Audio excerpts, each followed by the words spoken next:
नमस्कार फ्रेंड्स, मेरा नाम बबलू वर्मा, पेपर हैकर में आपका स्वागत है। तो फ्रेंड्स, आज हम यहाँ पर देखने वाले हैं वो हमारा हो जाता है प्रैक्टिस सेट नंबर 3, ठीक है। इससे पहले मैंने आपके लिए 5 वीडियो डाल रखी हैं, नहीं देखे हैं डिस्क्रिप्शन में दे रखा है लिंक प्लेलिस्ट का, वहाँ पे जाकर आराम से आप देख सकते हैं, ठीक है फ्रेंड्स। तो बात करते हैं, आज हम जो प्रैक्टिस सेट हम करवा रहे हैं यहाँ पर वो हो जाता है अरविंद का प्रैक्टिस सेट है, ठीक है। 4 सॉल्व पेपर मैंने करवा रखे हैं, नहीं देखे हैं डिस्क्रिप्शन में लिंक है, देख सकते हैं, ठीक है।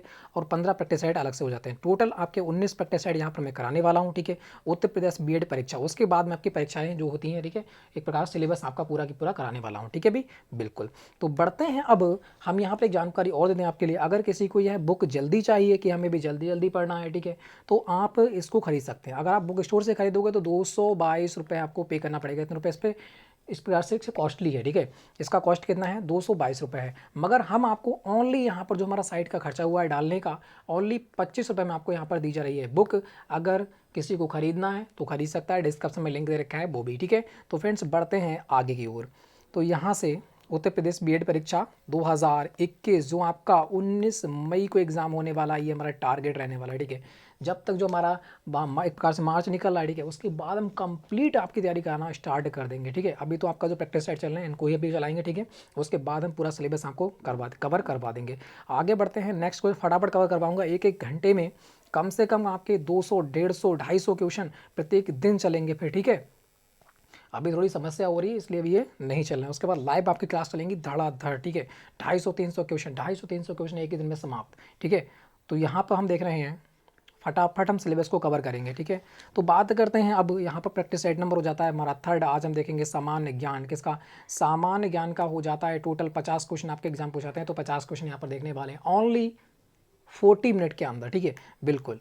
आगे बढ़ते हैं फिर, अब यहाँ से सामान ज्ञान स्टार्ट होता है हमारा। तो फटाफट इस प्रैक्टिस सेट में देखते हैं आपका स्कोर कितना रहने वाला है, क्योंकि पहले हम क्या करते हैं, स्कोर को देखते हैं कि हमारा स्कोर इस समय कितना है और हम कितना स्कोर अभी हमें बढ़ाना है, ठीक है। तो बात करते हैं यहाँ पर जो खंड है वो आ होता है समान ज्ञान है। 50 क्वेश्चन देखने को मिलेंगे आपके एग्जाम में, बिल्कुल सेम एक प्रकार से कह सकते हैं, बिल्कुल एक प्रकार से ऐसे यही पैटर्न आपका रहने वाला है, ठीक है। तो क्वेश्चन नंबर 1 आपके सामने, इसका फटाफट आंसर दिए। क्वेश्चन नंबर 1 का आंसर कौन सा होगा? निम्नलिखित में से नृत्य का कौन सा प्रकार असम से संबंधित है? तो असम से संबंधित कौन सा है ये आपको बताना है यहाँ पर, कौन सा, बिल्कुल इजीली राइट हो जाएगा, ठीक है। नौटंकी की बात करते हैं तो यूपी का है। कथकली की बात करते हैं केरल का है। गरबा हो जाएगा गुजरात का, है ना। डांडिया गरबा कहाँ का? गुजरात का हो जाता है। तो एक ही बच जाता है आपका बिहू, कहाँ का हो जाएगा? असम का हो जाएगा। बिहू 3 प्रकार का होता है, एक तो होल, एक तो कहाँ मनाया जाता है, एक आपका हो जाता है धान की कटाई मनाया जाता है, एक मनाया जाता है आपके धान की कटाई पे मनाया जाता है, एक बैसाख पूर्णिमा मनाया जाता है, ठीक है। और एक बसंत पंचमी मनाया जाता है, सॉरी ये बसंत उत्सव होगा, ठीक है, बसंत उत्सव में मनाया जाता है। 3 मनाए जाते हैं। तो आपको याद होना चाहिए कहाँ का हो जाएगा, ये आपका हो जाता है बिहू, फसल की कटाई पे आपका मनाया जाता है, ठीक है। आगे बढ़ते हैं नेक्स्ट क्वेश्चन, क्वेश्चन नंबर 2 को देखिए। क्वेश्चन नंबर 2 का आंसर कौन सा? कहते रखा है मौर्य साम्राज्य की स्थापना मगध में हुई थी। ध्यान रखना, मौर्य साम्राज्य की स्थापना कहाँ हुई थी? मगध में हुई थी। मौर्य वंश से पहले कौन था? मौर्य वंश से पहले आपका हो जाता है नंद वंश। नंद वंश का अंतिम शासक कौन था? घनानंद था। कौन था? घनानंद हो जाता है अंतिम शासक। इसकी डेथ करके चंद्रगुप्त मौर्य ने, किसके? चंद्रगुप्त मौर्य ने मौर्य वंश की स्थापना की थी, ठीक है। तो कह रखा है इसकी स्थापना मगध में हुई थी। कहाँ हुई थी इसकी स्थापना? मगध में हुई थी, जो वर्तमान में डैश के नाम से जाना जाता है। अब मगध के लिए क्या कहते हैं ये आपसे पूछ रखा है, ठीक है, बिल्कुल। तो यहाँ पर कौन सा? बिल्कुल इजीली राइट आंसर आपका हो जाएगा। आपको बता रखा है कि मगध जो है वो कहाँ पड़ता है? बिहार में पड़ता है। तो जिन लोगों का आंसर आ रहा है ऑप्शन नंबर सी, बिल्कुल धमाल मचा रखा है अभी, है ना। मौर्य वंश से पहले क्या था? नंद वंश। नंद वंश का अंतिम शासक कौन था? घनानंद था। घनानंद की डेथ करके किसने? चंद्रगुप्त मौर्य ने मौर्य वंश की स्थापना की थी, ठीक है भी। आगे बढ़ते हैं। चंद्रगुप्त मौर्य के बेटे का नाम क्या था? बिंदुसार था। बिंदुसार के बेटे का नाम क्या था? सभी याद कर लो, ठीक है। बिंदुसार के बेटे का नाम क्या था? अशोक था, ठीक है, बिल्कुल अशोक था, ठीक है। आगे बढ़ते हैं नेक्स्ट क्वेश्चन, क्वेश्चन नंबर 3 का आंसर हमारा कौन सा रहने वाला? देखा है, निम्नलिखित में से कौन सा अंग अप्रयुक्त या क्षतिग्रस्त बिम्बाणु को हटाने में सक्षम है? अब क्षतिग्रस्त जो बिम्बाणु होते हैं, प्लेटलेट्स ने कह सकते हैं, ठीक है, उनको हटाने में कौन सक्षम है, यहाँ पर आपको बताना है कौन सा बिल्कुल राइट आंसर करने वाला है। देखो, जो प्लेटलेट्स होते हैं, जो बिम्बाणु होते हैं, उन्हें हटाने में प्लीहा होता है। प्लीहा या फिर तिल्ली कह सकते हैं। जिन लोगों का आंसर आ रहा है ऑप्शन नंबर सी, बिल्कुल राइट आंसर आपका हो जाता है तिल्ली, ठीक है, तिल्ली या फिर प्लीहा। आगे बढ़ते हैं नेक्स्ट क्वेश्चन की ओर। क्वेश्चन नंबर 4 का आंसर देना है। क्वेश्चन नंबर 4 का आंसर कौन सा हो जाएगा? दे रखा है गुलाब सोना मिश्र धातु में सोने के अलावा अन्य कौन सी धातु मिश्रित होती है? सॉरी, गुलाब सोना जो होता है, जो गुलाबी सोना होगा, इस प्रकार कहते हैं गुलाबी सोना जो होता है, ठीक है, या गुलाब सोना जो होता है, वो सोने के अलावा और इसमें कौन सी मिश्रण होती है, कौन सी धातु मिक्सिंग होती है, ये यहाँ पर आपको बताना है, ठीक है। तो उसमें कौन कौन सा होता है, तो सभी लोग यहाँ पर आंसर दीजिएगा। बिल्कुल, अभी तक आपने डिपेंड कर लिया होगा, ठीक है। तो यहाँ पर कौन सा हो जाएगा, ऑप्शन नंबर डी हो जाएगा तांबा।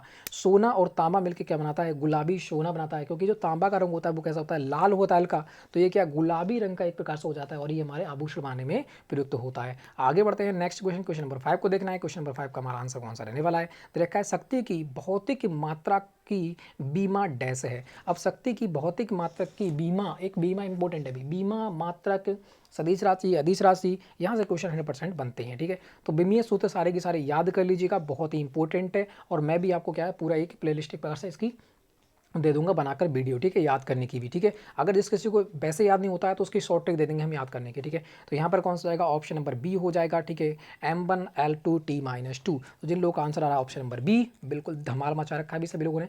नेक्स्ट क्वेश्चन की बात करते हैं, क्वेश्चन नंबर 6 है। क्वेश्चन नंबर 6 को देखिएगा, मदन मोहन मालवीय प्रौद्योगिकी विश्वविद्यालय डैश में स्थित है। यूपी स्पेशल क्वेश्चन है, तो इसका आंसर फटाफट आंसर दीजिएगा, ठीक है। बिल्कुल, मदन मोहन मालवीय प्रौद्योगिकी विश्वविद्यालय कहाँ हो जाएगा, तो यहाँ पर कौन सा बिल्कुल राइट आंसर रहने वाला है, तो वो हो जाएगा आपका गोरखपुर। जिन लोगों का आंसर आ रहा है ऑप्शन नंबर ए, बिल्कुल राइट आंसर हो जाएगा कौन सा, गोरखपुर हो जाता है। एक महत्वपूर्ण सूचना, यूपी स्पेशल 2 से 3 क्वेश्चन आपके एग्जाम में 100% बनने के लिए हैं। तो यूपी भाई, यूपी की बुक खरीद लीजिएगा, ठीक है, उसको लगाइएगा और मैं भी आपके लिए कुछ दे दूंगा, ठीक है। आगे बढ़ते हैं नेक्स्ट क्वेश्चन, मैं भी आपके लिए यहाँ पर पूरा की पूरा बुक एक प्रकार से कंप्लीट कराने वाला हूँ, ठीक है। जो इंपॉर्टेंट क्वेश्चन आपके बग जाते हैं, जो एग्जाम में बन सकते हैं, ठीक है, जहाँ जहाँ से टॉप से सब उठा लेंगे हम। कह रखा है उत्तर प्रदेश लोकसभा में डैश सीटों की योगदान कितना है, मतलब लोकसभा की जो सीटें हैं वो कितनी है उत्तर प्रदेश में, ये आपसे पूछ रखा है। तो यूपी स्पेशल क्वेश्चन ये भी हो जाता है, 2 क्वेश्चन हो गए हैं ना, बिल्कुल।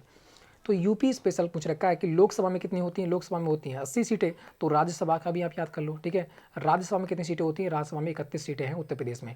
तो ये भी आपके लिए इंपॉर्टेंट हो जाता है, ठीक है भी। तो आगे बढ़ते हैं नेक्स्ट क्वेश्चन की ओर। बिल्कुल 75 जिले हैं, ये भी आपको तो याद ही होगा। नेक्स्ट क्वेश्चन की बात करें, क्वेश्चन नंबर 8 की ओर, कह रहा है माघ मेला डैश के दिन शुरू होता है, ठीक है। तो ये भी आपका यूपी स्पेशल क्वेश्चन है, तो इसका आंसर दीजिएगा सभी लोग। बिल्कुल, माघ मेला डैश के दिन शुरू होता है, तो यहाँ पर कौन सा बिल्कुल राइट आंसर आपका रहने वाला है। ध्यान से इस क्वेश्चन को देखिएगा, उसके बाद आंसर दीजिएगा। तो बिल्कुल सही, जिन लोगों का आंसर आ रहा है ऑप्शन नंबर ए, मकर संक्रांति, बिल्कुल राइट आंसर आपका हो जाता है। मकर संक्रांति के दिन माघ मेला मनाया जाता है, ठीक है भाई। आगे बढ़ते हैं नेक्स्ट क्वेश्चन, क्वेश्चन नंबर 9 का आंसर देना है सभी लोगों को। कह रहा है कभी संत कबीर का जन्म और पालन पोषण किस शहर में हुआ था, ये आपको बताना है, ठीक है। तो आपको पता है ये यूपी में हुआ था, पहली बात, कहाँ किस राज्य में हुआ था, तो यूपी में हुआ था। कबीर जी जो थे वो कौन थे, एक प्रकार से कह सकते हैं कि जुलाहा परिवार है ना, बिल्कुल, उसमें ये क्या हुए थे, इनका पालन पोषण हुआ था। तो यहाँ पर पूछ रखा है ये यूपी के किस जिले में हो जाएगा एक प्रकार से, तो इनका जो शहर हो जाता है वो हो जाता है वाराणसी। और यहीं पर क्या हो जाता है, यहाँ पर ही झांसी, यहाँ पर ही झांसी जी यहीं से बिलोंग करती है, ठीक है। तो जिन लोगों का आंसर आ रहा है option number A, option number C, बिल्कुल राइट आंसर आपका हो जाता है, ठीक है, बिल्कुल। नेक्स्ट क्वेश्चन की बात करते हैं, तो नेक्स्ट क्वेश्चन यहाँ पर देखिएगा, नेक्स्ट क्वेश्चन का आंसर कौन सा जाएगा, दे रखा है लखनऊ संगीत घराने की नींव उस्ताद डैश द्वारा रखी गई थी। तो ये भी आपका यूपी स्पेशल क्वेश्चन है, इसका आंसर दीजिएगा फटाफट, कौन सा आंसर बिल्कुल राइट रहने वाला है। लखनऊ संगीत घराने की नींव उस्ताद डैश के द्वारा रखी गई थी, तो वो आपके हो जाते हैं बाछू खां। कौन हो जाते हैं, बाछू खां हो जाते हैं। जिन लोगों का आंसर आ रहा है ऑप्शन नंबर बी, बिल्कुल भाई धमाल मचा रखा है सभी लोगों ने, ठीक है। नेक्स्ट क्वेश्चन की बात करते हैं, नेक्स्ट क्वेश्चन को आंसर दीजिएगा। यहाँ पर देखा है उत्तर प्रदेश पुलिस के आधिकारिक ध्वज में 2 रंग होते हैं, एक होता है लाल और दूसरा कौन सा होता है आपको बताना है। जो आपका जो उत्तर प्रदेश पुलिस है उसका जो ऊपर जो जो वो जलती हैं, लाइटें जलती हैं ना, वो कौन कौन से रंग होते हैं वो आपको यहाँ पर बताना है। तो सभी को ये तो पता होगा, हर समय आपके पास से गुजरती भी हैं, ठीक है। तो कौन सा जाएगा, नीला और लाल हो जाएगा। तो जिन लोगों का आंसर आ रहा है ऑप्शन नंबर बी, बिल्कुल राइट आंसर हो जाएगा नीला और लाल। आगे बढ़ते हैं नेक्स्ट क्वेश्चन को देखिएगा, अमीर खुसरो की एक प्रकार से कविता है, कौन सी, छाप तिलक सब छीनी, बहुत इंपॉर्टेंट है और बार बार एग्जाम पूछ जाती है, ठीक है। इसका नाम भी याद रखना है कि छाप तिलक छीनी किसकी हो जाएगी, आपकी हो जाएगी अमीर खुसरो की। देखा ये किस भाषा में है, ये थोड़ा सा टिपिकल क्वेश्चन हो जाता है, तो इसका आंसर सभी लोगों को देना है, ठीक है। बिल्कुल, अमीर खुसरो द्वारा रचित कविता है छाप तिलक सब छीनी, जो आपकी हो जाती है ब्रज भाषा में हो जाती है, कौन सी, ब्रज भाषा में हो जाती है। जिन लोगों का आंसर आ रहा है ऑप्शन नंबर सी, बिल्कुल धमाल मचा रखा है भी सभी लोगों ने, ठीक है। नेक्स्ट क्वेश्चन की बात करते हैं, तो नेक्स्ट क्वेश्चन का यहाँ पर आंसर देना दे रखा है, जीएसटी में निम्नलिखित में से किस कर को शामिल किया गया था। जीएसटी जो है गुड्स एवं सर्विस टैक्स, ये 5 प्रकार के कर लगाए थे, 0, 5, 12, 28, ठीक है। 0% था, एक 5% था, एक 12% था, एक 18% था और ये कौन सा था 28% आपका हो जाता है। ये 5 आपके क्या हो जाते हैं एक प्रकार से जीएसटी हो जाती है, ठीक है। इस प्रकार से के परसेंटेज पे लगती है। और बात करते हैं यहाँ पर दे रखा है कि को शामिल किया गया था राज्य कर के द्वारा, ठीक है, राज्य कर के द्वारा हमने किया था, तो वो आपकी हो जाती है चुंगी कर। कौन सी चुंगी कर। जिन लोगों का आंसर आ रहा है ऑप्शन नंबर ए बिल्कुल राइट हो जाएगा। और जो जीएसटी हो जाएगी गुड्स एंड सर्विस टैक्स हो जाएगा, ये किस दिन लगाया गया था, तो हो जाता है तुम्हारा जस्ट जून मतलब 1 जुलाई, ठीक है, 1 जुलाई 2017 में ये लगा था। नोटबंदी पूछ सकता है कि तो 8 नवंबर है ना, 8 नवंबर, नवंबर मतलब 11 महीना हो जाएगा, 8 नवंबर 2016 में क्या हुई थी, आपकी नोटबंदी हुई थी। तो ये भी आपको याद होना चाहिए, ठीक है। दोनों की दोनों डेट बहुत ही इंपॉर्टेंट है, बार बार एग्जाम पूछी जाती है। और यहाँ पर एक क्वेश्चन और बन सकता है कि जीएसटी जो आता है गुड्स एंड सर्विस टैक्स है, ये कौन सा विधेयक था। तो विधेयक कौन सा हो जाता है, विधेयक आपका हो जाता है कौन सा 122वां विधेयक हो जाता है। अगर बात करते हैं संविधान संशोधन कौन सा था, तो संविधान संशोधन 101वां संविधान संशोधन आपका हो जाता है। दोनों की दोनों यहाँ से भी क्वेश्चन बन सकते हैं, ये भी आपके लिए इंपॉर्टेंट हो जाता है, ठीक है भी। आगे बढ़ते हैं फिर नेक्स्ट क्वेश्चन की ओर। क्वेश्चन नंबर 14 का आंसर देना सभी लोगों को याद रखा है। विश्व स्वास्थ्य दिवस कब मनाया जाता है, आपको बताना है। विश्व स्वास्थ्य दिवस कब मनाया जाता है और क्यों मनाया जाता है, पहली बात तो ये होना चाहिए। विश्व स्वास्थ्य दिवस इसलिए मनाया जाता है क्योंकि WHO की स्थापना है ना, WHO world health organisation, WHO की जो स्थापना हुई थी वो कब हुई थी, ये आपकी हो जाती है 7 अप्रैल। कब हो जाती है 7 अप्रैल 1948 में, जब हमारा भारत आज़ाद हुआ था उसके 1 साल बाद, ठीक है। 7 अप्रैल 1948 में क्या हुई थी, WHO की स्थापना, वर्ल्ड हेल्थ ऑर्गेनाइजेशन की स्थापना हुई थी। इसीलिए इस दिन क्या मनाता है, विश्व स्वास्थ्य दिवस मनाया जाता है। तो जिन लोगों का आंसर आ रहा है ऑप्शन नंबर बी बिल्कुल राइट हो जाएगा, 7 अप्रैल, ठीक है। और वर्तमान में WHO के हेड हैं वो कौन है, टेड्रोस अधानोम घेब्रेयेसस आपके हो जाते हैं, ठीक है भी। आगे बढ़ते हैं नेक्स्ट क्वेश्चन को देखना है। नेक्स्ट क्वेश्चन का आंसर कौन सा रहने वाला है, देखा है नियोन लैंप का आविष्कार किसने किया था, ठीक है। बिल्कुल यहाँ पर आंसर देना है, नियोन लैंप का आविष्कार डैश के द्वारा किया गया था। तो वह कौन हो जाता है, यहाँ पर आपको बताना है किसके द्वारा हो जाता है, ठीक है। बिल्कुल, तो यहाँ पर कौन सा बिल्कुल राइट आंसर रहने वाला है। तो जिन लोगों का आंसर अभी तक नहीं आया तो फटाफट इसका आंसर दीजिएगा, ठीक है। बिल्कुल सही, ऑप्शन नंबर ए यहाँ पर बिल्कुल राइट हो जाएगा। जिन लोगों का आंसर आ रहा है जॉर्जेस क्लाउड, तो बिल्कुल राइट आंसर आपका हो जाता है, ठीक है। जॉर्जेस क्लाउड ने नियॉन लैंप का आविष्कार किया था, ठीक है। वेरी इंपॉर्टेंट है, बार बार एग्जाम पूछा हुआ क्वेश्चन आपका हो जाता है, तो इसे याद कर लेना। आगे बढ़ते हैं, ब्यूनस आयर्स की राजधानी क्या, आपको बता रखी मैंने, एक राजधानी पूछ लेगा या फिर मुद्रा पूछेगा या फिर राज्य की राजधानी पूछ लेगा, वेरी इंपॉर्टेंट है, याद कर लेना, ठीक है। तो ब्यूनस आयर्स किस देश की राजधानी है, तो यहाँ पर हो जाएगा तुम्हारा अर्जेंटीना की राजधानी होती है ब्यूनस आयर्स। तो जिन लोगों का आंसर आ रहा है ऑप्शन नंबर सी, बहुत ही अच्छा खेल गए हैं अभी सभी लोग, ठीक है। नेक्स्ट क्वेश्चन की बात करते हैं। नेक्स्ट क्वेश्चन को देखिए, यहाँ पर 17 का आंसर कौन सा हो जाएगा, देख डैश डैश राष्ट्रीय उद्यान में सबसे अधिक एक सींग वाले गेंडे पाए जाते हैं। तो एक सींग वाले गेंडे कहाँ पाए जाते हैं, ये आपको बताना है।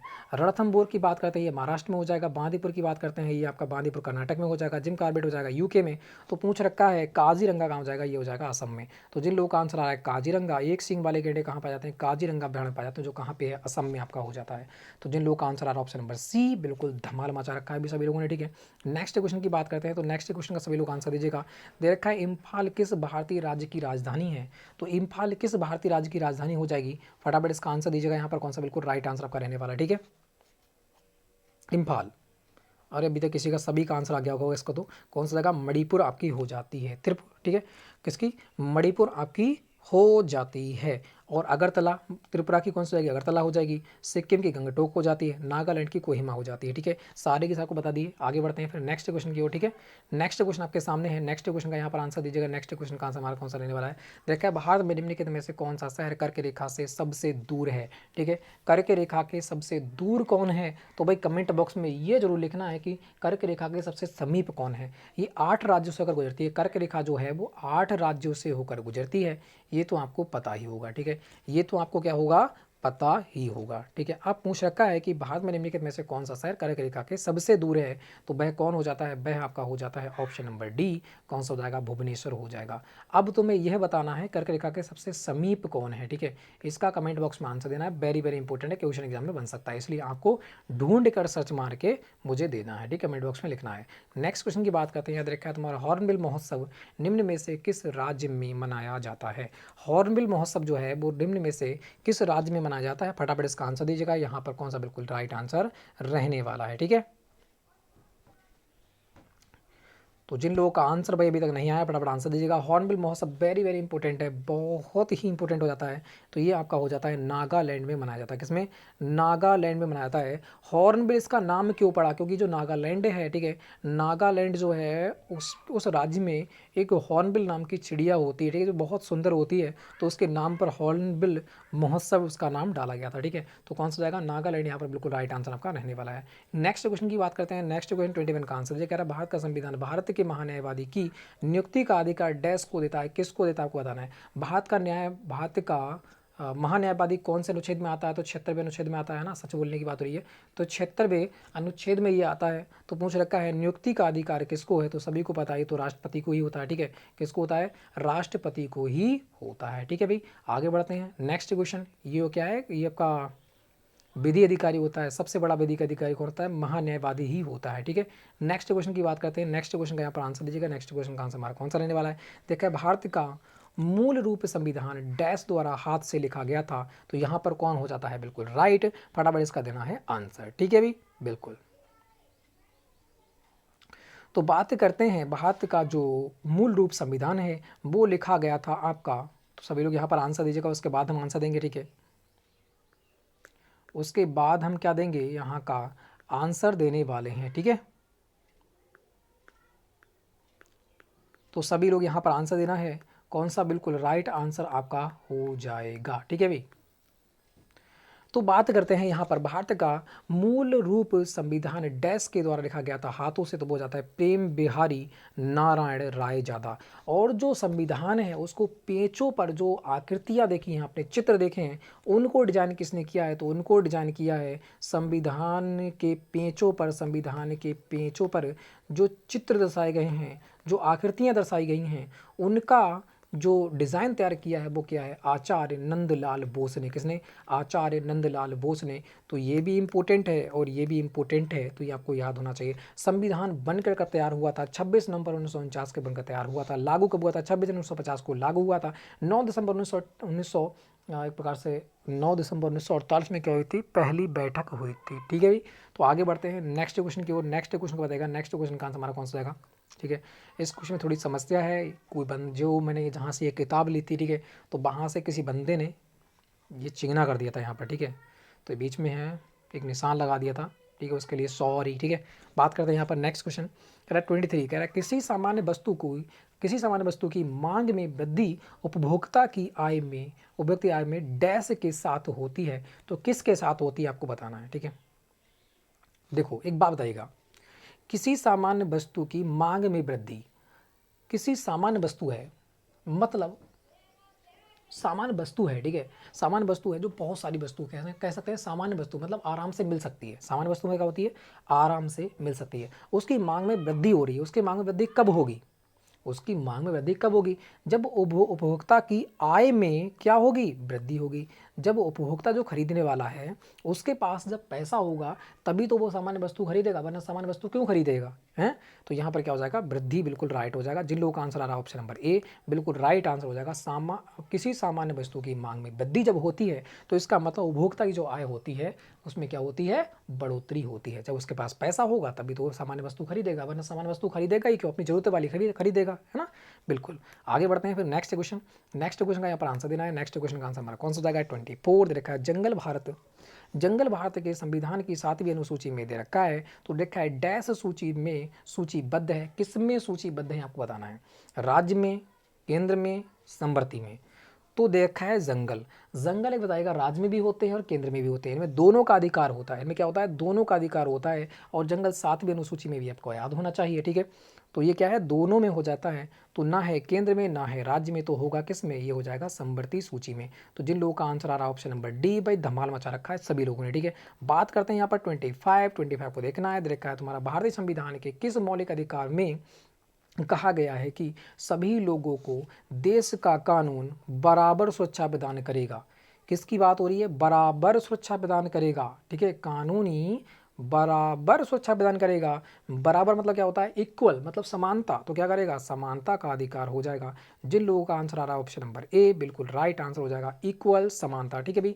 और बात करते हैं समानता का अधिकार किस में है? ये 14 से 18 में है। और जो कानूनी अधिकार दे रखा है कानून सुरक्षा के कानूनी बराबर सुरक्षा प्रदान करेगा, तो कौन से अनुच्छेद में है ये? 14वें अनुच्छेद में आपका हो जाता है, ठीक है। ये भी आपको याद होना चाहिए। तो बात करते हैं यहाँ पर जो राइट आंसर हो जाएगा ऑप्शन नंबर ए। जिन जिन लोगों का आंसर ऑप्शन नंबर ए आ रहा है, अभी धमाल मचा रखा है अभी सभी लोगों ने, ठीक है।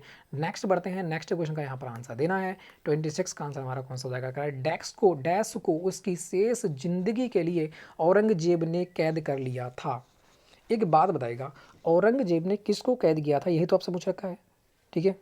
तो औरंगजेब से पहले जो शासक होगा, ठीक है, जो पहले शासक होगा उसी को तो ही तो उसने कैद किया होगा, मुगल शासक उससे पहले जो होगा, ठीक है। तो इससे पहले कौन था? इसका पिता रहा। इसके पहले इसका पिता था, कौन था? शाहजहां, ठीक है। कौन था? शाहजहां इसका पिता था, ठीक है। शाहजहां कौन था? इसका पिता। एक बात बताइएगा, औरंगजेब ने कैद क्यों किया होगा? अरे अपने एक प्रकार से राज्य हड़पने के लिए, है ना, अपना शासन करने के लिए तो शाहजहां को कैद किया था। तो जिन लोगों का आंसर आ रहा है ऑप्शन नंबर बी, बिल्कुल धमाल मचा रखा अभी सभी लोगों ने, ठीक है। नेक्स्ट बढ़ते हैं, नेक्स्ट क्वेश्चन 27 दे रखा है तुम्हारा, डैश अंतर्भेदी अगन्य शैल का उदाहरण है। डैश अंतर्भेदी अगन्य शैल का उदाहरण कौन सा है? तो इसका मैं पूरा की पूरा वीडियो बना दूंगा, ठीक है। बहुत ही इंपॉर्टेंट टॉपिक है ये, यहाँ से क्वेश्चन 100% बनता है। तो यहाँ पर कौन सा हो जाएगा? यहाँ पर हो जाएगा ग्रेनाइट। जिन लोगों का आंसर है ऑप्शन नंबर डी, बहुत ही अच्छा खेल गए हैं सभी लोग, ठीक है। नेक्स्ट क्वेश्चन की बात करते हैं। नेक्स्ट क्वेश्चन आपके सामने है 28। ये कह रहा है निम्न हिमाचल और डैश के बीच में स्थित लंबवत घाटी को दून के नाम से जाना जाता है। ये बहुत ही टिपिकल क्वेश्चन है, अगर ये करेगा तो ठीक है, तो इसमें बिल्कुल नंबर कटने का ही चांस होगा प्रत्येक बंदे का, ठीक है। नंबर आने का तो चांस है ही नहीं, ठीक है। तो बात करते हैं यहाँ पर कौन सा हो जाएगा? यहाँ पर हो जाएगी शिवालिक, ठीक है। कौन सा हो जाएगा? शिवालिक हो जाएगा। जिन लोग का आंसर आ रहा है ऑप्शन नंबर सी, वो तो भाई गए राइट, और बाकी सबका क्या कट गया? चालान कट गया, ठीक है। निम्न जो है हिमाचल और किसके? शिवालिक के बीच में स्थित लंबवत घाटी को दून के नाम से जाना जाता है, ठीक है भी। तो भाई जिन लोगों का आंसर ऑप्शन नंबर सी है वो तो सही है, और जिनका गलत है उनका सभी का चालान कट गया, तो ठीक है। बात करते हैं 29 देखा है तुम्हारा, बहुकोषकीय जीव डैश के द्वारा वृद्धि करते हैं। बहुकोषकीय जीव जो है वो डैश के द्वारा वृद्धि करते हैं। किसके द्वारा वृद्धि करते हैं ये आपको बताना है। किसके द्वारा जनन करते हैं, एक प्रकार से यही पूछ रखा है, ठीक है। तो किसके? कोश का विभाजन के द्वारा करते हैं। किसके? कोशिका विभाजन के द्वारा करते हैं बहुकोषकीय जीव, ठीक है। किसमें? वृद्धि, बिल्कुल सही। तो जिन लोगों का आंसर ऑप्शन नंबर डी, बहुत अच्छा खेल गए सभी लोग। नेक्स्ट क्वेश्चन की बात करते हैं 30 का आंसर देना है। कह रहा है पुष्प में नर लैंगिक अंग कौन सा है? ये इंपॉर्टेंट टॉपिक है, ये जो है एक इंपॉर्टेंट चैप्टर है, यहाँ से हर एग्जाम में क्वेश्चन बनता है, हर एग्जाम में क्वेश्चन बनता है, बहुत ही इंपॉर्टेंट चैप्टर आपका हो जाता है। इसको बहुत ही डीपली पढ़ाऊंगा मैं, बिल्कुल एक प्रकार से फूल लेके आऊँगा ना, एक फूल लेके आऊँगा, उसको मैं समझाऊंगा आपके लिए कि इसमें जे होता है, इसका जे होता है, इसका ये होता है, बहुत ही डीपली, ठीक है। जो कि आराम से, और ट्रिक बताऊंगा हर चीज़ की, ये इस प्रकार से याद करना है, इस प्रकार से याद करना है, ठीक है भी। पुष्प में नर लैंगिक अंग डैश होता है, तो आपका कौन सा जाएगा? पुंकेसर आपका रहने वाला, कौन सा? पुंकेसर रहने वाला है। जिन लोगों का आंसर आ रहा है ऑप्शन नंबर बी, बिल्कुल राइट आंसर आपका हो जाता है। नेक्स्ट क्वेश्चन की बात करते हैं 31 रखा है तुम्हारा, संपर्क बल को डैश बल भी कहा जाता है। तो ये हमारे शरीर के अंतर्गत कहाँ पाता है? घर्षण होता है, चुंबकीय बल होता है, या फिर स्थिर बल होता है, या फिर पेशीय बल होता है। यहाँ पर संपर्क बल की बात हो रही है, तो वो आपका हो जाएगा पेशीय बल। कौन सा जाएगा? पेशीय बल हो जाएगा। तो जिन लोगों का आंसर ऑप्शन नंबर डी, बिल्कुल राइट आंसर आपका हो जाता है। नेक्स्ट क्वेश्चन की बात करते हैं 32। ये रखा है तुम्हारा, एब्सोल्यूट डैश में इंटरनेट पर फाइल का संपूर्ण पता होता है। फाइल का संपूर्ण पता वो भी किस पर? इंटरनेट पर होता है। तो वह क्या होता है? जावा स्क्रिप्ट होता है? बिल्कुल नहीं। और स्ट्रिंग, ये भी नहीं। अब इन दो में कन्फ्यूज आप हो सकते हो, ठीक है। SQL या फिर URL। तो इसका आंसर जो हो जाएगा ऑप्शन नंबर बी हो जाएगा URL, ठीक है। तो यहाँ पर ऑप्शन नंबर बी यहाँ पर बिल्कुल राइट होगा। इंटरनेट पर फाइल का संपूर्ण पता कैसे चलता है? URL से हमारे लिए पता चलता है, ठीक है। नेक्स्ट बढ़ते हैं, नेक्स्ट क्वेश्चन यहाँ पर आंसर बताना है। नेक्स्ट क्वेश्चन का 33 का आंसर कौन सा जाएगा? वह परिवर्तन जिसमें कोई नया पदार्थ नहीं बनता डैश कहलाता है। एक बार बताइएगा, एक आइसक्रीम है, ठीक है, पहले हमने इसमें क्या डाला? दूध डाला, फिर उसके बाद कुछ भी डाल दिया, ठीक है, जो भी हम डालते हैं उसमें डाल दिया, उसके बाद क्या? उसे जमा दिया फ्रीज में, तो क्या बन गया? वो बन गया भाई आइसक्रीम। आइसक्रीम पिघलती है तो फिर कहाँ हो जाएगी? कन्वर्ट हो जाएगी उसी रूप में, ठीक है, जिस रूप में हमने उसे डाला था उसी रूप में क्या हो जाएगी? कन्वर्ट हो जाएगी। तो इसे हम क्या कहते हैं? भौतिक परिवर्तन कहते हैं, ठीक है। तो जिन लोगों का आंसर आ रहा है option number B, option number A, बिल्कुल राइट आंसर आपका हो जाता है, ठीक है। वह परिवर्तन जिसमें कोई नया पदार्थ नहीं बनता उसे हम भौतिक परिवर्तन कहते हैं, ठीक है भाई, बिल्कुल। आगे बढ़ते हैं, क्योंकि भौतिक परिवर्तन है क्या? भौतिक परिवर्तन वो है जिस प्रकार से आया उसी प्रकार, जैसे एक प्रकार से इसमें दे रखा है, मैंने समझाई दिया आपके लिए, ठीक है। आगे बढ़ते हैं, खाली समय बर्बाद होगा बाकी। नेक्स्ट क्वेश्चन आपके सामने है, आपको समझाओ दिया ही मैंने। 34 देखा है तुम्हारा धातुओं का वह गुण जिसमें उसे खींचकर तारों में परिवर्तित किया जाता है डैश कहलाता है, क्या कहलाता है। सबसे ज़्यादा जो आपका होता है खिंचाव होता है किस तार में होता है, तो एक तो होता है सोना, सोना में सबसे ज़्यादा होता है, सोना से नीचे आ जाता है चांदी। तो इन दोनों को एग्जाम में पूछ सकता है, ठीक है, सोना और चांदी, इनमें सबसे ज़्यादा तन्यता होती है। तो यहाँ पर कौन सा राइट हो जाएगा, ऑप्शन नंबर सी हो जाएगा तन्यता, ठीक है, क्योंकि इसे तार के रूप में कन्वर्ट करेंगे तो क्या हो जाएगा, तन्यता ही तो है। तो बिल्कुल सही, जिन लोगों का आंसर ऑप्शन नंबर सी, क्या धमाल मचा रखा भी सभी लोगों, ठीक है। नेक्स्ट बढ़ते हैं, यहाँ देखा है तुम्हारा ये डैश दी गई अवधि समष्टि में होने वाली मौतों की संख्या है। तो यहाँ पर कौन सा बिल्कुल राइट होगा। ये समष्टि होती क्या है, पहली बात ये, ठीक है, समष्टि ये होती है प्रत्येक हज़ार पर मृत्यु दर, ठीक है, वह यहाँ पर बिल्कुल हो जाएगा, ठीक है, प्रत्येक हज़ार पर मृत्यु दर की यहाँ पर बात होगी। तो यहाँ पर लिखा है मृत्यु दर दी गई अवधि समष्टि में होने वाली मौतों की संख्या है, ठीक है, भाई देखा है प्रति हज़ार पर कितने लोगों की मृत्यु दर होती है, बस यही यहाँ पर पूछ रखा है, ठीक है। तो यहाँ पर मृत्यु दर बिल्कुल राइट आंसर रहने वाला है समष्टि का, ठीक है। आगे बढ़ते हैं, नेक्स्ट क्वेश्चन 36 देखिएगा, यहाँ लिखा है संचारित प्रणाली की खोज किसने की थी। संचालित प्रणाली की खोज किसने की थी, मतलब रुधिर की बात यहाँ पर हो रही है, तो किसने की थी, विलियम हार्वे ने की थी, ठीक है, किसने की थी, विलियम हार्वे ने की थी। समूह की बात करेगा कार्ल लिंच ने की थी। दोनों की दोनों आपको याद होना चाहिए। तो जिन लोगों का आंसर आ रहा है ऑप्शन नंबर बी बिल्कुल राइट आंसर हो जाता है, बहुत ईजी क्वेश्चन था ये तो। आगे बढ़ते हैं, नेक्स्ट क्वेश्चन यहाँ देखा है 37, देखा है किस शहर में वर्ष 2022 का कॉमनवेल्थ गेम आयोजित होने वाले हैं, यहाँ पर आपको बताना है, ठीक है। यहाँ पर कौन सा बिल्कुल राइट आंसर रहने वाला है, बिल्कुल जिन लोगों का आंसर आ रहा है बर्मिंगम इंग्लैंड, बिल्कुल राइट आंसर आपका हो जाता है, ठीक है। जिन लोगों का आंसर आ रहा है ऑप्शन नंबर बी, क्या धमाल मचा रखा है भाई, करंट भी आपको देखनी पड़ेगी, ठीक है, करंट भी आपको दे दूंगा पूरी साल की, ठीक है, 2 साल के 2020 के दूंगा और 2021 में जो हाल ही में हो रही हैं ये भी आपके लिए मिल जाएंगे, ठीक है। मंथली प्रत्येक दिन में एक मंथली कवर करेंगे, ठीक है, अप्रैल के बाद में 1 अप्रैल से आपकी क्लास स्टार्ट हो जाएंगी मस्त बाल, ठीक है। अभी तो ऐसे ही चला रहा हूँ मैं, कम से कम 1 अप्रैल तो नहीं, आज डेट कितनी है, 20 मार्च से स्टार्ट कर दूंगा, ठीक है, 20 मार्च से आपकी सारी क्लास स्टार्ट करूँगा, तब तक आपके ये चलेंगे प्रैक्टिस है, ठीक है। उसके बाद में धुआंधार क्लास लेंगे, उड़ा देंगे बिल्कुल एग्जाम के लिए, ठीक है। तो बात करते हैं यहाँ पर कौन सा आएगा, कह रहा है बुलंद दरवाज़ा कहाँ स्थित है। तो ये कहाँ पर है, फतेहपुर सीकरी में है, अकबर ने बनवाया था। तो कहाँ बनवाया था भाई, फतेहपुर सीकरी पड़ता है उत्तर प्रदेश में। जिन लोगों का आंसर आ रहा है ऑप्शन नंबर सी बिल्कुल राइट आंसर आपका हो जाता है, ठीक है। नेक्स्ट बढ़ते हैं 39, यहाँ देखना है तुम्हारा सरकारी कर्मचारी द्वारा प्रदान की गई सेवा सहित किसी भी क्षेत्र में विशिष्ट सेवा के लिए निम्नलिखित में से कौन सा पुरस्कार दिया जाता है। एक बात एक सरकारी कर्मचारी की बात हो रही है तो आप ऑप्शन काटना है, आराम से पहुंच जाओगे। अशोक चक्र की बात करता है तो ये तो आपको मिलता है सेना के लिए, सेना के क्षेत्र में दादा भाई साहब मिलता है तुम्हारे। फिल्म के क्षेत्र में अर्जुन पुरस्कार मिलता है सैनिक खिलाड़ी के क्षेत्र में। तो बस्ता कौन सा, एक ही बस्ता है पद्मश्री, तो यही हो जाएगा आपका बिल्कुल राइट आंसर। तो जिन लोगों का आंसर आ रहा है ऑप्शन नंबर डी बिल्कुल राइट आंसर आपका हो जाता है। नेक्स्ट क्वेश्चन की बात करते हैं, क्वेश्चन नंबर 40, इसको देखिएगा, नेपाल भारत के अलावा किस अन्य देश से अपनी सीमा साझा करता है। तो एक ही देश है ये आपका, इस प्रकार से हो जाता है भारत, ठीक है, इस प्रकार से क्या हो जाता है आपका, ये हो जाता है भारत, ये यहाँ पर इस प्रकार से होगा, फिर ये होगा, ठीक है, इस प्रकार से, फिर ये इस प्रकार से होगा और ये इस प्रकार से निकल जाता है नीचे के लिए, ठीक है, ये इस प्रकार से।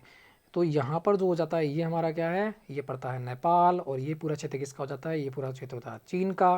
तो यहाँ पर कौन सा हो जाएगा, एक तो भारत से मिलेगी और कौन सा हो जाएगी, चीन से, क्योंकि यहाँ पर क्या है, यहाँ पर सिक्किम पड़ता है, सिक्किम के साइड में है भूटान यहाँ पर, ठीक है। तो भूटान तो यहाँ पर है, भूटान की सीमा तो अटैंड से इस प्रकार टच नहीं होती है। तो दो ही इससे राज्य होते हैं, दो ही देश होते हैं नेपाल से, एक होता है तुम्हारा चीन और एक होता है भारत। तो भारत के अलावा कौन सा हो जाएगा, चीन हो जाएगा। जिन लोग का आंसर आ रहा है ऑप्शन नंबर ए, धमाल मचा रखा भी है ना। नेक्स्ट क्वेश्चन की बात करते हैं 41 को यहाँ पर देखना है, यहाँ पर आंसर कौन सा रहने वाला है, देखा है तुम्हारा रे टॉमलिंस को किसका श्रेय दिया जाता है। रे टॉमलिंस जो है उसको किसका श्रेय दिया जाता है, यहाँ पर बताना है, फटाफट पड़िएगा, इसका आंसर दीजिएगा। रे टॉमलिंस को किसका श्रेय दिया जाता है, तो इसका आंसर बताना है, ठीक है, इंपॉर्टेंट क्वेश्चन है। तो इसका आंसर जो हो जाएगा ऑप्शन नंबर ए हो जाएगा, सबसे पहला ईमेल भेजा था इसने, सबसे पहले ईमेल भेजने वाला कौन था, रे टॉमलिंस आपका हो जाता है। तो इसलिए बहुत ही इंपॉर्टेंट है, ऑप्शन नंबर ए यहाँ पर बिल्कुल राइट आंसर आपका रहने वाला है, ठीक है। टिपिकल क्वेश्चन है थोड़ा सा, मैं मान सकता हूँ। बात करते हैं नेक्स्ट क्वेश्चन 42 का आंसर देना है। देखा है उत्तर प्रदेश डैश के लिए प्रसिद्ध है, ये किसके लिए प्रसिद्ध है, तो यूपी स्पेशल क्वेश्चन, ठीक है। तो मैं कह रहा हूँ 4 से 5 क्वेश्चन यूपी स्पेशल क्वेश्चन देखने को मिलेंगे आपके एग्जाम में। 2 तो क्वेश्चन मैं 100% श्योर के साथ कह रहा हूँ कि भाई 2 क्वेश्चन तो 100% देखने को मिलेंगे ही मिलेंगे, ठीक है। तो बात करते हैं उत्तर प्रदेश किस लिए प्रसिद्ध है, तो हो जाता है तुम्हारा चुनार काली मिट्टी के लिए हो जाता है, ठीक है। बिल्कुल, ये कहाँ, सोनभद्र में चुनार काली मिट्टी बर्तन के लिए आपके लिए ये प्रयुक्त हो जाता है, बहुत ही इंपॉर्टेंट है। ठीक है, आगे बढ़ते हैं, नेक्स्ट क्वेश्चन को देखना है। नेक्स्ट क्वेश्चन यहाँ पर आंसर कौन सा रहने वाला है, 43 दे रखा है तुम्हारा। पोक्योंग के उद्घाटन से पहले सिक्किम राज्य की राजधानी गंगटोक का निकटतम हवाई अड्डा कौन सा था। तो राजधानी गंगटोक का निकटतम हवाई अड्डा पूछ रखा है किससे, पोक्योंग के पहले। ठीक है, पोक्योंग नहीं था, उससे पहले यहाँ पर पूछ रखा है कौन सा था। तो वो आपका कौन सा हो जाता है, फटाफट इसका आंसर दीजिएगा, थोड़ा सा टिपिकल क्वेश्चन हो जाता है आपका। ठीक है, बिल्कुल, जिन लोगों का आंसर आया तुम्हारा था बागडोगरा, बिल्कुल राइट आंसर हो जाएगा, बागडोगरा था। ठीक है, कौन सा था, बागडोगरा आपका हो जाता है। नेक्स्ट क्वेश्चन की बात करते हैं। नेक्स्ट क्वेश्चन देखिएगा 44 दे रखा है, किस भारतीय महिला बल्लेबाज का भाई जिला स्तर का क्रिकेटर है। ठीक है, तो जो आपकी हो जाती हैं कौन। ठीक है, फटाफट आंसर दीजिएगा इसका, ध्यान से देखिएगा, उसके बाद आंसर देते हैं इसका। तो भाई आपका कौन सा जाता है, स्मृति मंधाना हो जाती हैं, जो कहाँ की है, महाराष्ट्र की रहने वाली है। कहाँ की, महाराष्ट्र की आपकी रहने वाली हो जाती हैं। ठीक है, तो इनका जो भाई है वो जिला स्तर का बल्लेबाज हो जाता है। तो वेरी वेरी इंपॉर्टेंट क्वेश्चन आपका हो जाता है। ठीक है, आगे बढ़ते हैं, नेक्स्ट क्वेश्चन। नेक्स्ट क्वेश्चन यहाँ पर देखिएगा, स्टैच्यू ऑफ यूनिटी की बात हो रही है। स्टैच्यू ऑफ यूनिटी डैश के लिए, डैश के प्रति श्रद्धांजलि है। तो किसके प्रति श्रद्धांजलि है, यहाँ पर आपको बताना है, कौन सा बिल्कुल राइट आंसर आपका रहने वाला है। ठीक है, तो स्टैच्यू ऑफ यूनिटी की बात करते हैं, 182 मीटर ऊंचा है, विश्व का सबसे ऊंची मूर्ति आपकी हो जाती है। मगर जो हाल ही में बन रही है 251 मीटर राम जी की मूर्ति कहाँ बन रही है, अयोध्या में बन रही है, सबसे विश्व की सबसे ऊंची मूर्ति फिर आपकी हो जाएगी। मगर वर्तमान की बात करते हैं तो वर्तमान में आपकी हो जाती है स्टैच्यू ऑफ यूनिटी, विश्व की सबसे ऊंची मूर्ति आपकी हो जाती है। ठीक है, तो बात करते हैं ये कहाँ पर है, नर्मदा नदी के तट पर स्थित हो जाती है, गुजरात में हो जाएगी। ठीक है, तो बात करते हैं किसके लिए श्रद्धांजलि है, तो सरदार वल्लभ भाई पटेल की आपकी स्टैच्यू ऑफ यूनिटी हो जाती है। तो जिन लोगों का आंसर आ रहा है ऑप्शन नंबर बी, बिल्कुल राइट आंसर आपका हो जाता है। नेक्स्ट क्वेश्चन की बात करते हैं, तो नेक्स्ट क्वेश्चन का आंसर दीजिएगा, 46 दे रखा है तुम्हारा, कंचनजंगा विश्व की तीसरी सबसे बड़ा पर्वत है, डैश के बीच सीमा पर स्थित है। किस की सीमा पर स्थित है, ये आपसे पूछ रखा है। ठीक है, तो कंचनजंगा कहाँ पर है, ये आपके पड़ता है पूरब में। तो पूरब में कौन सा हो जाएगा, भारत और नेपाल, आपका सॉरी पूरब और उत्तर में पड़ता है ना, हाँ बिल्कुल। तो ये कौन सा हो जाएगा, ऑप्शन नंबर सी हो जाएगा, भारत और नेपाल के बीच। ठीक है, तो जिन लोगों का आंसर आ रहा है ऑप्शन नंबर सी, बिल्कुल राइट आंसर आपका हो जाता है। और ये विश्व का तीसरा सबसे बड़ा पर्वत है, ये भी आपको याद होना चाहिए। ठीक है, बिल्कुल, आगे बढ़ते हैं फिर। नेक्स्ट क्वेश्चन 47 का आंसर देना है। देखा, भारतीय संविधान के अनुच्छेद 243 बा के अधीन गठित ग्रामीण क्षेत्र के लिए स्व सरकार की स्थापना संस्था कौन सी है, सॉरी स्व सरकार की संस्था कौन सी है। ठीक है, तो यहाँ पर कौन सा बिल्कुल राइट होगा, भारतीय संविधान के अनुच्छेद 343 बा के अधीन गठित ग्रामीण क्षेत्रों के लिए स्व सरकार की संस्था कौन सी है। तो यहाँ पर कौन सा राइट हो जाएगा, बिल्कुल तो नौका में हो जाता है, भाग कौन सा हो जाएगा, नौका में हो जाएगा, है ना, सॉरी नौ ये अनुसूची होगी ना, 12, हाँ अनुसूची में हो जाएगा, नौका में हो जाएगा, कौन सा हो जाएगा, ये आपकी पंचायती हो जाएगी। तो जिन लोगों का आंसर आ रहा है ऑप्शन नंबर बी, बिल्कुल राइट आंसर आपका हो जाता है। ठीक है, आगे बढ़ते हैं, नेक्स्ट क्वेश्चन को देखना है। 48 ध्यान रखा है तुम्हारे, निम्न में से कौन सा राज्य भारत में खाद्यान्न का सबसे बड़ा उत्पादक राज्य है। तो खाद्यान्न का, गेहूं की बात करते हैं, सबसे ज़्यादा गेहूं कहाँ होता है, यूपी में होता है। चावल की बात करते हैं, पश्चिम बंगाल में होता है। ठीक है, और यहाँ खाद्यान्न की बात कर रहा है तो खाद्यान्न सबसे ज़्यादा कहाँ हो जाएगा, खाद्यान्न सबसे ज़्यादा होता है तुम्हारा यूपी में। तो यूपी फर्स्ट नंबर पर है खाद्यान्न में उत्पादन में। ठीक है, तो जिन लोगों का आंसर आ रहा है ऑप्शन नंबर सी, बिल्कुल राइट आंसर आपका हो जाता है। ठीक है, नेक्स्ट बढ़ते हैं, नेक्स्ट क्वेश्चन 49 का आंसर देना है। यहाँ पर कौन सा बिल्कुल राइट आंसर रहने वाला है, इनमें से कौन सी कंप्यूटर प्रोग्रामिंग भाषा नहीं है। तो बात करते हैं C++, ये भी है, ऑब्जेक्टिव सी ये भी हो जाती है, और सी ये हैज भी हो जाता है। मगर बात करते हैं C@, ये बिल्कुल गलत आंसर हो जाएगा। ये आपकी कोई भी भाषा प्रोसेसिंग एक प्रकार से प्रोग्रामिंग भाषा नहीं है। ठीक है, तो जिन लोगों का आंसर आ रहा है ऑप्शन नंबर डी, बिल्कुल राइट आंसर आपका हो जाता है। नेक्स्ट क्वेश्चन की बात करते हैं, नेक्स्ट क्वेश्चन 50 है, भारतीय संविधान किस अपने नागरिकों को डैश की समानता का वचन देता है, किसकी समानता का वचन देता है, यहाँ पर आपसे पूछ रखा है। तो यहाँ पर कौन सा बिल्कुल राइट आंसर आपका रहने वाला है, भारतीय संविधान अपने नागरिकों को डैश की समानता का वचन देता है। तो वो आपका कौन सा हो जाता है, बिल्कुल राइट। तो वो हो जाता है, एक तो हो जाता है तुम्हारी क्या, हैसियत। ठीक है, एक हो जाता है कौन सा, ये हो जाता है तुम्हारा हैसियत, और एक बताता है तुम्हारी अवसर देता है। तो दोनों की दोनों यहाँ पर राइट हो जाएंगे। जिन लोगों का आंसर आ रहा है ऑप्शन नंबर बी, बिल्कुल राइट आंसर आपका हो जाता है। तो यहाँ पर आपके 50 क्वेश्चन हो जाते हैं कंप्लीट। ठीक है, तो फ्रेंड्स अपना स्कोर बताना है कमेंट बॉक्स में, फटाफट कर देना है, लिख देना है। तो फ्रेंड्स वीडियो को लाइक करना है, शेयर करना है, चैनल को देना है सब्सक्राइब। तो फ्रेंड्स बस इतना ही कहूँगा, जय हिंद जय भारत।